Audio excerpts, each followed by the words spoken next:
She lived in her own way. She's followed her own things. She's brought up her daughter, and daughter's out on her own now and accomplished all these things. But it didn't come easy. There were sort of struggles along the way. The Mars to the Moon puts the stress around home and family, the anger, the impatience. And really, if you need to get something done and someone's saying no or stopping it, there's got to be a fight. That's just what. But in that strength, when she learns the strength and does things herself, it's a really powerful chart, and it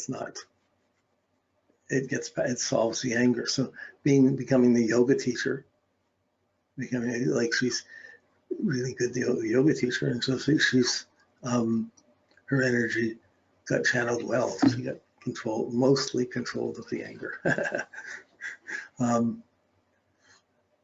So I don't see the anger usually, on occasions when I've met her.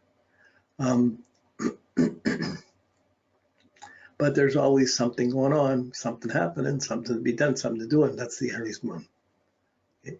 It's in the second house. So second house, like Venus in the second house, moon's in the second, but moon in the second house often means fluctuating money, or there's a need for a certain amount of resources and a need to be impulsive to go for it, to get for it, to drive for it. Okay.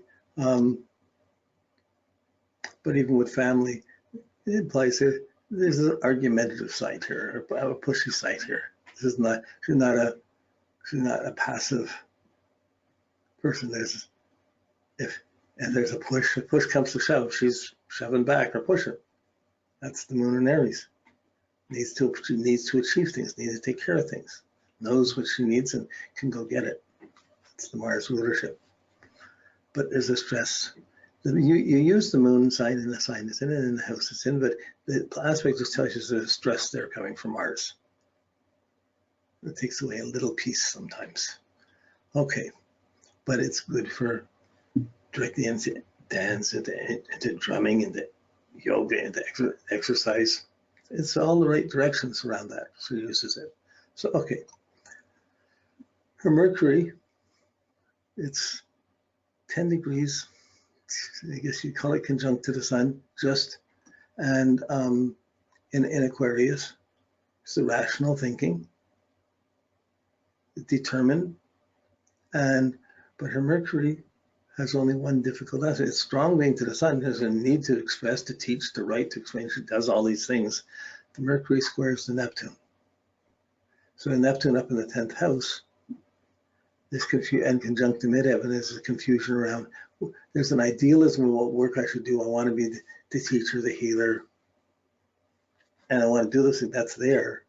It's not always in the most practical way, but the dream is there, and that affects her thinking. So the Mercury Neptune has a gullible thinking, so she can plan all kinds of things. She's busy doing it, but the planning is not always as sharp as it can be because of the Neptune. There's expectations, dependencies, other things come up in it. So that's a vulnerable point. It's just Mercury in the first house of Aquarius is strong, but when it comes to being told what to do, 10th house authority, or dealing with authority, or people thinking they're authority, she's not going to hear it that clearly. Or she might have expectations of what people can do and they don't always live up to it. So she might have trouble with bosses or authority figures around that. And when I first met her, I'd known this lady for many years, been a client, been a student, been through all my classes, coming through this part again. And when I first met her, she was working really dynamically in the business world. And steadily over the years, she let go of the high profile business thing and built up more and more healing and mystical and alternative things. And is now an expert in a lot of them, in astrology, yoga, drumming, different things that she has them again. She's integrated these and is showing other people how to do it and getting people together to work around that. So that's her strength. That's the sun and the Mercury. But the Mercury has this gullible point. It went to the more alternative things, but there is a blind spot that can come around. We're setting up this plan, we're setting up the school, And she can expect other people to accomplish things, and probably nobody lives up to her expectations. And she needs to have things happen now. When they get delayed, there's almost no excuse for it, but there is confusions that come in there. Okay. So we saw in the third house, there's nothing in the relationship houses. When we saw the point, there's nothing there. So communications, Mercury, it's not the strongest suit. Action, doing things, knowing things. Yeah. So the Mercury in Aquarius in the first house is still strong. Okay, it's as she's putting it, it's strong. It's more in the reacting side to others and taking listening and taking things in that's more difficult. What other people say don't always mean that other people say a lot of things they don't necessarily do or live up to what they're saying. Okay, the Venus. Yeah, okay, her Venus, her sense of wanting to be loved. No bad aspects to a Venus. A Venus in Pisces, very romantic. And it's sextile Jupiter, trines of Neptune. There's no bad aspects to Venus. So her sense of style, her taste of what's nice or what's kind, she has this in spades. She's strong in this. That's nice to have a nice Venus. In the second house, she can usually attract what she needs and what she wants. Okay, and sharing and helping others is not a problem with that. Okay, so if anything, she might be too giving and expect other people, at least they could do live up to something, and then her Mercury realizes she's not always seeing how good or bad the other person is. But okay, and her sun in Aquarius in that first house, that's the knowledgeable. That's I know. I need to know things. It's the winter. It's light time increasing, but the darkness is still greater. I'm going to be somebody, but I come out of this group and I'm going to make something. I come out of the situation. I come out of this job. I'm going to do something different. I come out of this. I finished with the kids, and now I got to do something for myself. I got to it's always moving towards something more that she can do, not something less. Okay, and that's her strength and her determination. That sun in the first house usually provides good health for a long time, like long life usually. And there's no bad aspects to the sun, to her confidence. Nope. So it is conjunct. It's a wide conjunction to Saturn at a sign, but Saturn rules the two. So there is a Saturnian element, or perhaps a little.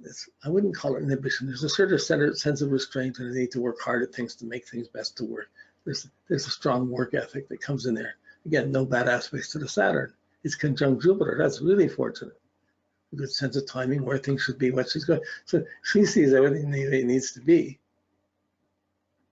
We can always talk about it. She just assumes it's going that way. And then when someone lets her down, that would be a harder point. If someone doesn't live up to what was promised, if someone's not doing things right, you would see that, like, she'd probably have issues with, there's so many yoga teachers, but there's not always good yoga teachers. So yoga has changed, and she's more the idealist that would be very strong on it. Yeah, so she's a very creative person, and does so many different things, and is running a center that does all these things, pulls people together around this. This is her strength. So the Jupiter's in the first house in Capricorn. It's good that Jupiter is going to understand what commitments are, what responsibilities are done, what authorities needed. It's going to relate to the Capricorn ascendant and the Saturn. So the Jupiter is going to be wise for that. So Jupiter is a good guide for directing Mars. So Jupiter can always see what should be done. It's just the moon square the Mars gets impatient and has trouble being as patient as it needs to be.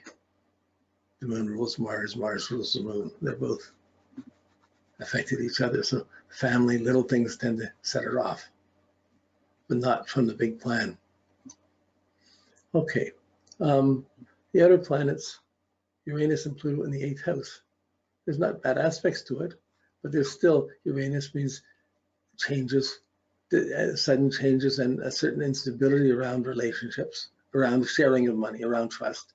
And the Pluto there brings challenges, confrontations to have trust. There has to be a solid trust around what we're doing. It's really a strong need there, and it implies there's battles in those areas of other people, of shared resources and shared trust. The Neptune on the midheaven again has, usually that's going to a social cause or a mystical cause. I want to achieve the dream. It's not really practical in terms of business, but that Neptune on the midheaven they're in Scorpio. They're both ruled by the Mars in the sixth house. Well, here's the dream. Here's what we're going to do. What do we have to do? What do I have to do to maintain it? That's the Mars. What I have to work to make this happen. What are the interferences? What's happening? So you kind of, to a certain degree, bringing up the kid and stuff, she had to take some time, take care of that, and it took away from just working a straight business. But she still would have been the planner and the dreamer to see how things would be. There'd always be something new to be done, something to be fixed, something to be made. And there might be struggles around the partner living up to going along and following the dream as much, or being able to live up to it as much.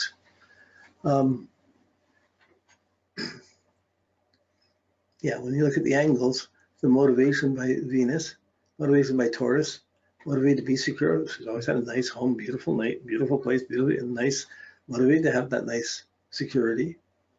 But her place is always nice, but there's always some project in building this, fixing the basement, building this, but adding these extra things. So there's always the Moon Mars going on in the middle of it.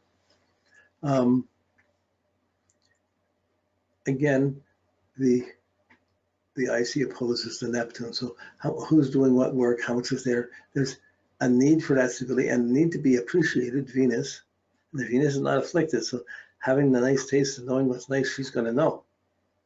And that's her motivation. Make it better, make it nice, be appreciated. If you're nice to her, she does everything for you. She'll do everything for you. But if you back off or you're not nice or you're not living up to things, it's going to be a big problem. If you go and you try and back out, that's it. That would be a problem.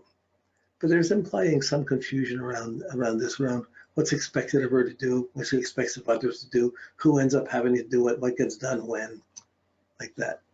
It ties into the impatience of the Moon Mars. But that she's the yoga teacher, the astrologer, the drum teacher, that she's the drummer, that she does all these things, that fits the Neptune. It's much more artistic. And then you tie in social causes and doing things to help others, and that Neptune is doing fine. It's high up in the chart. It's important to live up to those dreams. Okay. Living up to is one thing. Trying to talk about it, there's not so much a need to talk about. Let's do it. Okay.